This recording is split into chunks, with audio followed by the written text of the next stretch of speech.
Have you ever wanted to visit one of the most beautiful lakes in the world? In this video, I'll be going over everything you need to know about visiting New Zealand's stunning Lake Tekapo, as well as all the details you need to know about hiking the Hooker Valley Track, which is one of the most beautiful hikes I've ever done. The township of Lake Tekapo is found in the middle of the South Island of New Zealand on the eastern side of the Southern Alps. It's located right beside the iconic Lake Tekapo and has a very small population of around 620 people. It's about a 3-hour drive from Christchurch and a 3-hour and 15-minute drive from Queenstown. I would recommend spending at least 2 nights in Lake Tekapo to really explore the area and to give you time to do the Hooker Valley Track. When you arrive in Lake Tekapo, you'll want to explore the town and admire the lake. First, you should stop by the Church of the Good Shepherd, which is right on the shores of Lake Tekapo and is a small Anglican church that was built in 1935 as a memorial to commemorate early settlers. It is said to be one of the most photographed buildings in New Zealand. From the church, you can walk down to the shores of the water. As a note, to get to the water, you have to walk over a beach made of small stones, and this is not stroller friendly. The water is especially beautiful on a sunny, clear day, and I love seeing the gorgeous snow-capped mountains in the background. We were here in mid-December 2023, and the lupins were still in bloom, but you could tell they were on their way out. Lupin flowers usually bloom from November to December at Lake Tekapo. If you want to see them in full bloom, the best time to see them would be mid-November. The vibrant lupins beside the bright blue water make for some absolutely gorgeous videos. Next, you'll want to cross the Lake Tekapo Maclaren Footbridge. The view from the bridge is breathtaking. You can really admire the turquoise blue water from the top of the bridge. The footbridge takes you into the main town area. If you have kids, you'll definitely want to stop by the Lake Tekapo Lakeside playground. The playground does not have a lot of equipment, but there are bucket swings and swings for older kids, plus an area with a large slide and a flying fox. By the playground, there's also some beautiful spots to get some pictures, and I found that the lupins were even more pretty in this area, and there weren't any crowds of people. The playground is right behind a 4-square supermarket and restrooms, which is very convenient. It's also fun to just walk around the main town area of Lake Tekapo. There are lots of great restaurants and cafes. One morning, my husband picked up some coffees for us at Jackrabbit Cafe, and it was some of the best coffee we had in New Zealand. If you're looking for dinner on the go, you'll definitely want to stop at Dolce Pizza. Dolce Pizza is a food truck that has really tasty wood-fired pizzas with a sourdough base. I tried the Kiwi Classic, which has chicken breast, brie cheese, and cranberry sauce. It was really unique and delicious. On day 2, you'll absolutely want to do the Hooker Valley Track.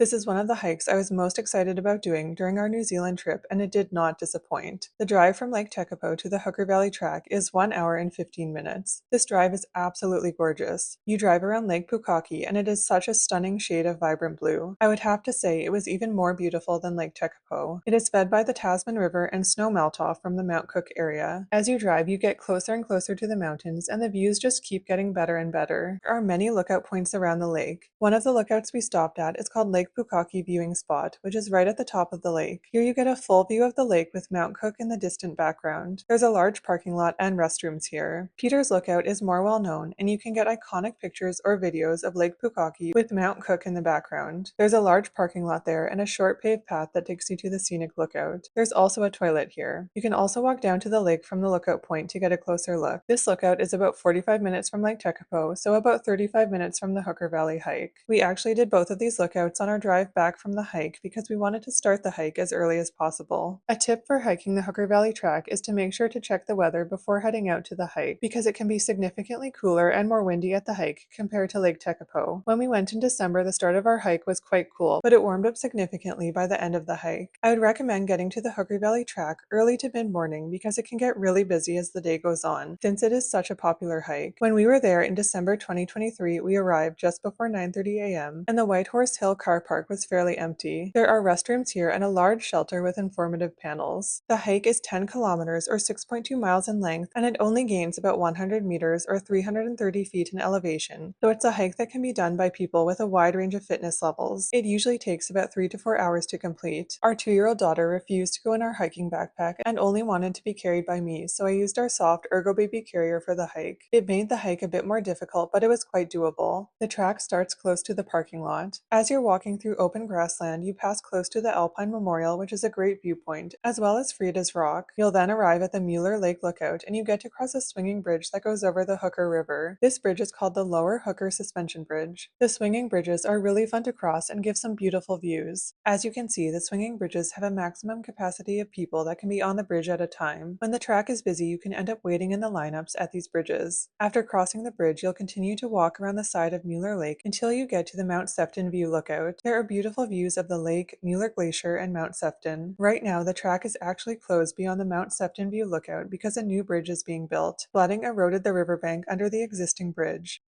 If you're looking to do the full hike, you'll need to wait until around fall 2026 when the new bridge should be built. When we did the hike, the bridge was open, so we continued over the second bridge called the Hooker Bluff Bridge. The track continues north into the wide Hooker Valley, and you'll gradually get an open view towards the peaks of Mount Cook. Mount Cook is the highest mountain in New Zealand, and you'll get to see it for the whole second half of the hike. You'll also get to walk close to the Hooker River, which is a sort of blue, light gray color due to suspended glacial rock flour in the meltwater. You'll get to a point where you cross over a stream on a small footbridge. Here there are the remains of a previous hut, as well as 2 self-composting toilets. As you continue the hike, the valley floor becomes swampy and you get to walk along a wooden boardwalk. This area makes for some really gorgeous pictures. The track continues until you get to the last suspension bridge called Upper Hooker Bridge, which crosses the Hooker River for a third time. A short track continues until you reach a lookout point with picnic tables, where you are able to look out onto the beautiful Hooker Lake. From this lookout, a small path leads down to the shore of the lake. During the summer months, icebergs can be seen floating in the lake. As you can see, we saw one when we were here in December of 2023. This trail is an out and back hike, so you go back the way you came and you get to enjoy the bridges and views again. This hike really exceeded my expectations. I couldn't believe how stunning the views were for a less strenuous hike. If this hike isn't on your must-do list already, you definitely need to put it on there. As a note, when we were walking back, the trail was significantly more busy and the parking lot was a lot more full. On the drive back, I would highly recommend you stop at New Zealand Alpine Lavendar, which is one of the largest certified organic lavender farms in the Southern Hemisphere. At the lavender farm, they have a shop where you can pick up various handcrafted lavender products, including chocolates, candles, soaps, and creams. The purple lavender fields are magnificent and make for some amazing photo opportunities. The big reason we stopped was to get some lavender ice cream. They have some very unique flavors, including lavender vanilla, lavender raw honeycomb, lavender chocolate, and much more. The ice cream was absolutely delicious. Even my 2-year-old loved it. Back at Lake Tekapo, you could spend some more time by the water and just relax after your hike. An activity we didn't get to do when we were there, but looks great for kids, and also if you're traveling without kids, is Tekapo Springs. They have hot pools that are filled from an underground source near Lake Tekapo, as well as cooler pools and a kids' aqua play area. In the kids area, there is a large, shallow pool with beach access and a play area with fountains, showers, and jets. You get gorgeous, expansive views of Lake Tekapo and the mountains as you swim. There's also steam and sauna rooms and a cold plunge pool plus a day spa. We also have mini golf and a cafe. For dinner, you absolutely have to try the Better Batter NZ. The fish and chips there is so delicious. The batter on the fish is amazingly crispy, flavorful, and not greasy at all. The line here can be long and they can sell out of items quickly, so I would recommend getting here early and being prepared to wait for a while. It is so worth it though. Some options on their menu include fish and chips, crispy calamari, squid and chips, mushroom and chips, fried squid, and much more. For accommodations, especially if you are traveling with young kids, I would recommend staying right in Lake Tekapo. You are able to easily walk to the restaurants, the grocery store, the playground, and of course the lake, so you don't need to spend as much time driving in the car. We stayed at an Airbnb called Awa Cottage, and I would highly recommend it. First, it has 4.99 out of 5 stars and over 450 reviews. A huge positive of this Airbnb is that it is only 130 meters away from the Church of the Good Shepherd and Lake Tekapo. I found the cottage was more spacious than what the pictures appear to show. It has a full kitchen, bathroom, living room, 2 bedrooms, and laundry facilities. There's also a small private courtyard with a peephole view of the Church of the Good Shepherd. I found that the outside space was great for our 2-year-old. There's a parking space right beside the cottage as well. The Lake Tekapo Footbridge is also only 60 meters from the cottage, so you can easily get into the main part of town. I found it was very clean and quiet. It's also the perfect place to stay if you want to see Lake Tekapo at sunrise, sunset, or at night to do some stargazing.